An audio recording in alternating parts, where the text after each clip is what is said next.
특히 보수 진영의 머릿속이 상당히 복잡할 것 같은데요. 바른정당은 반기문 전 총장과 사실상 가장 가까웠던, 그러니까 우리 당에 들어와서 똑같은 조건으로 경선 치릅시다, 이렇게 얘기를 하던 곳이기 때문에 아마 바른정당 구성원들의 지금 입장이 상당히 혼란스러울 것 같습니다. 궁금합니다. 바른정당 유승민 의원의 생각 직접 확인하지요. 유승민 의원님 안녕하세요. 예, 유승민입니다.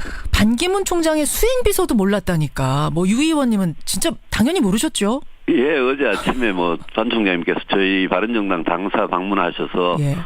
저도 악수하고 서로 안부도 오랜만에 묻고 이랬는데 아이고. 당연히 몰랐죠. 그때 이미 포기 선언문 그거를 가슴에 품고 계셨다는 거예요, 그분이. 그러게 말입니다. 예. 딱 근데 그 포기 선언 듣고는 어떤 생각 드시던가요? 일단 굉장히 예상치 못했던 거라서 놀랐고 아마 뭔가 굉장히 이제 본인이 고민을 많이 하시고 그런 부분이 있었던 거 아닌가. 굉장히 좀 괴로우셨던 거 아닌가 그런 생각이 들었습니다. 괴로우셨던 거 아닌가. 근데 귀국한 지 불과 20일밖에 안 됐고 아직도 할 날들은 많고 그렇습니다. 지지율이 떨어지긴 했어도 2위 자리를 굳건히 지키고 있는데 예. 왜 포기하셨을까요? 글쎄요. 저도 모르죠. 근데 어제 그 기자회견문을 제가 한번 읽어봤는데 여러 가지 이유가 있는 것 같아요. 예. 뭐가 제일 이거였구나 싶으셨어요? 글쎄 현실 정치에 일단 굉장히 예상치 못한 그런 어려움이 있었던 것 같고요. 어허. 예, 어떤 정치인들에 대한 실망 이런 것도 있었던 것 같고. 현실 정치에 대한 어떤 염증 같은 거. 예, 언론에 대한 그런 그런 부분도 있었다고 본인이 이야기하시고, 좀 여러 가지가 좀 어려우셨던 것 같아요. 그래요. 예, 안타까운 생각 가지고 있다 하셨는데, 자 어쨌든 반기문 총장은 이제 포기했습니다. 대선판은 그럼 반기문이 없는 대선판은 어떻게 흘러갈 것인가? 범보수 진영의 반기문 자리는 누구에게 갈 것인가? 이게 이제 보수 진영의 관심사인데 어제 돌린 여론조사 결과를 잠시 후에 저희가 발표를 하겠습니다만 지금 반기문 지지표의 20%는 황교안 쪽으로 13%는 유승민 의원 쪽으로 이렇게 갔답니다. 들으셨죠 그 소식? 예. 제가 그냥 이것저것 잴 것 없이 단도직입적으로 여쭐게요. 유 의원님. 네. 반기문 빠진 보수 대표 자리, 그 보수의 대표 자리, 유승민, 황교안, 유승민 누가 더 적합합니까? 저는 신념을 가지고 이번 대선에 도전하는 사람이고요. 결국은 국민이 판단해 주시지 않겠습니까? 저는 지금 보수가 굉장히 위기고요. 이번 대통령 탄핵이 없었어도 엄청난 위기였는데 대통령 탄핵 사태까지 겹쳐가지고 지금 이번 대선은 처음부터 보수의 위기였는데 결국은 본선 경쟁력이 중요하다고 생각합니다. 어느 후보가 이 보수 후보로 단일화돼서 문재인 전 대표를 비롯해서 민주당의 대선 후보들하고 승부해서 이길 것인가. 결국은 본선에서 누가 이길 건가. 그게 결국은 중요하다고 생각합니다. 본선에서 결국 누가 이길 것인가. 본선 경쟁력. 근데 그게 왜 황교안 아니고 유승민입니까? 제가 황교안이 아니다 이렇게 말씀드릴 수는 없고요. 아니 본인이 유승민 의원이시니까 당연히 본인이시라고 말씀하실 텐데 왜 유승민 의원이 더 적합하다고 생각하세요? 저는 지금 보수 정권에 실망한 건전한 보수 세력 또 중도층 그분들의 마음을 돌릴 수 있는 후보여야 된다고 생각하고 저는 늘 이 보수가 과거에 낡고 부패한 보수로는 도저히 이 국민들의 마음을 얻을 수가 없다. 선거는 결국 마음인데 이제까지 해오던 보수의 어떤 정치 방식, 국가의 어떤 운영 방식 이런 걸로는 국민의 마음을 얻을 수 없습니다. 그래서 제가 오래전부터 저는 보수는 새로운 길로 가야 되는데 그 새로운 길이라는 게 안보는 철저하게 굳건하게 지키되 나머지 국민 생활하고 관련된 경제, 복지, 노동, 교육, 보육 이런 부분은 과감하게 개혁의 길로 가야 된다. 그런 얘기도 하셨죠. 그게 중산층 서민들의 마음을 다시 되돌릴 수 있는 길이다. 이렇게 생각하고 저는 계속 새로운 보수, 개혁적 보수를 주장했고 예. 그런 보수가 아니면 국민들 마음을 얻을 수 없기 때문에 제가 그런 길로 가겠다고 오랫동안 주장해왔고 그래요. 그런 점을 국민들께서 인정을 해주시겠느냐. 예. 저는 뭐 거기에 달려있다고 봅니다. 근데 황교안 총리, 황교안 대통령 권한대행도 정치 입원 안 해본 분이기 때문에 새로운 예. 보수다라고 생각하실 수 있거든요. 그분이 이제 뭐 평생 공안검사 출신이시고 박근혜 정부에서 법무부 장관, 국무총리를 지내신 분이라서 예. 제가 생각하는 그런 새로운 보수의 길, 그런 어떤 철학이나 그런 개혁 의지 그런 부분이 있는지는 저는 모르겠습니다. 저는 예. 공안검사 출신의 지금 문제가 되고 있는 박근혜 정부에서 장관 지내고 총리 지내고 대통령 권한대행까지 지내고 있는 그분이 과연 새로운 보수냐? 아니라고 보시는 거군요. 저는 저와 아마 정치적인 지향점 이런 부분은 많이 다르지 않을까 그냥 그렇게 짐작만 하고 있습니다. 그렇게 예. 보세요. 근데 임명진 새누리당 비대위원장은 네. 황교안 대행의 지지율을 보면 대선 후보로 국민들이 이미 허락한 거다. 이렇게 말씀하시던데. 예, 그거는 뭐 여론조사가 그렇게 나오는 걸 보면 국민들 중에 예 그런 기대를 갖고 있는 분도 있겠죠. 예. 그걸 부정하고 싶진 않지만 그 말씀이세요. 예, 예. 지금 황교안 권한대행은 분명한 입장을 밝히지 않고 있습니다. 긍정도 안 하고 부정도 안 하고 뭐 NC, 그분은 지금 대통령 권한대행 아닙니까? 예. 예.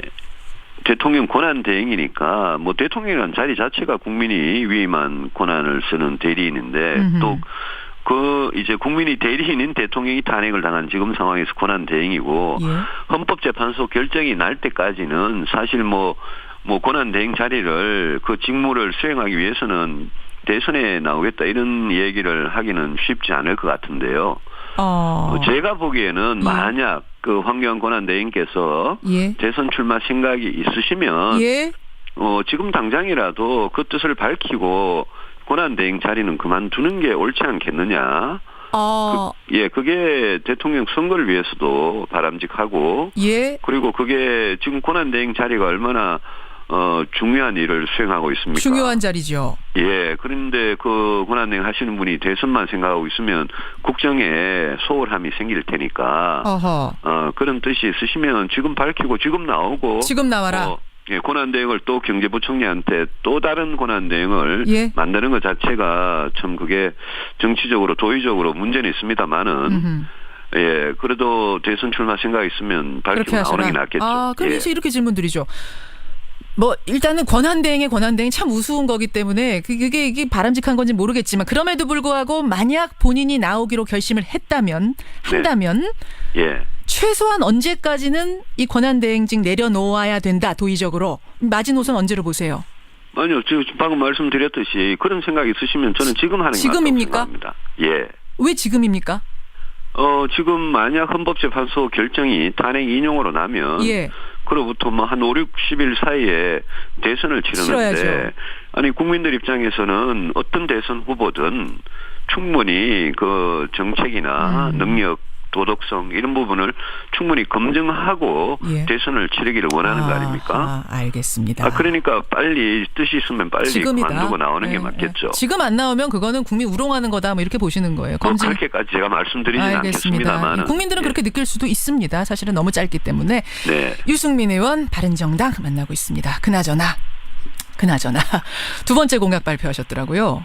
예. 퇴근 후 돌발노동 방지를 골자로 한 칼퇴근법. 돌발노동 방지뿐만 아니라 이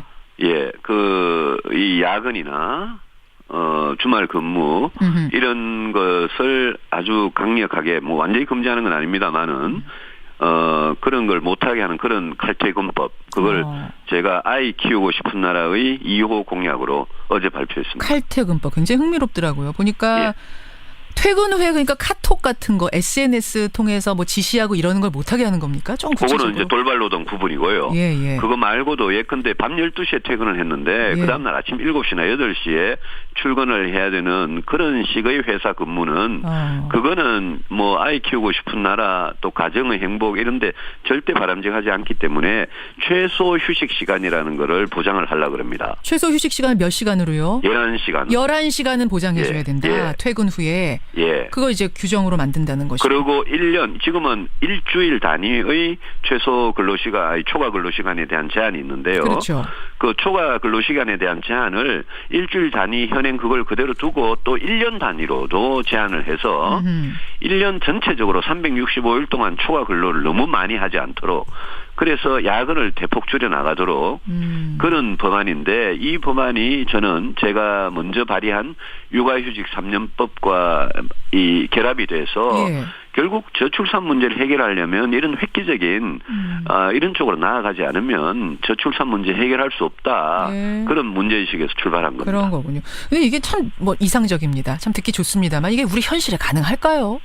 그런데요. 지금 우리 현실을 아이 하나든 둘이든 낳아가지고 뭐 노부모님한테 애를 맡기든지 퇴근 시간 이후에 보육시설에 맡기기도 진짜 어려운데 그렇게 사람을 쓰든지 이러면서 허덕허덕거리면서 시간도 없이 경제적 부담은 부담대로 지면 지금 현실을 그대로 놔두면 예. 우리는 인구가 소멸되는 국가로 가버립니다. 그거는 뭐 대한민국이나 나라가 없어지는 거기 때문에 예. 그거를 현실적이라고 생각하면서 제가 제안한 이런 획기적인 방안을 비현실적이라고 그렇게 이야기하면 영원히 저출산 문제는 해결할 수가 없습니다. 그런 발상이시군요. 알겠습니다. 예. 유승민 의원.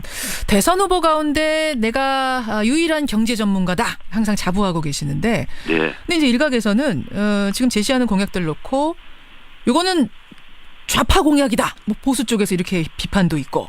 또 예. 경제 전문가라고 하면서 왜 성장에 대한 얘기는 안 하느냐. 예. 복지에 대한 얘기만 하느냐 이런 비판도 예. 있더라고요. 어떻게 답하시겠습니까? 성장에 대한 이야기는 제가 작년부터 계속 해오고 있고요. 오래전부터 해왔고 혁신성장이라고 예. 재벌 주도의 성장 시대는 이제는 끝났다. 이제는 혁신적인 중소기업과 창업기업 그런 걸로 성장의 승부를 볼 수밖에 없다.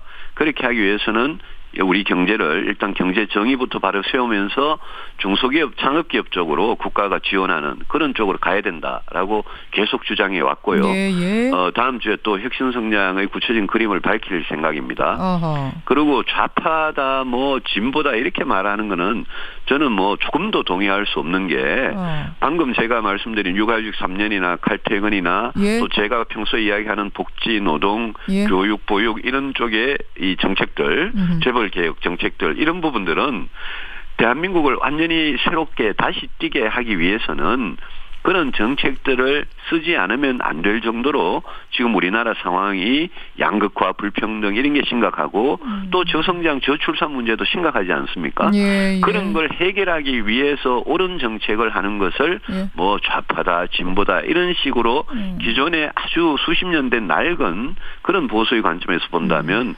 그거는 나라의 문제를 해결할 수가 없습니다. 알겠습니다. 좌냐 우냐 그 문제 아니라는 답변. 예. 여기까지 오늘은 확인을 하죠. 유승민 의원님 예. 고맙습니다. 예, 고맙습니다. 예.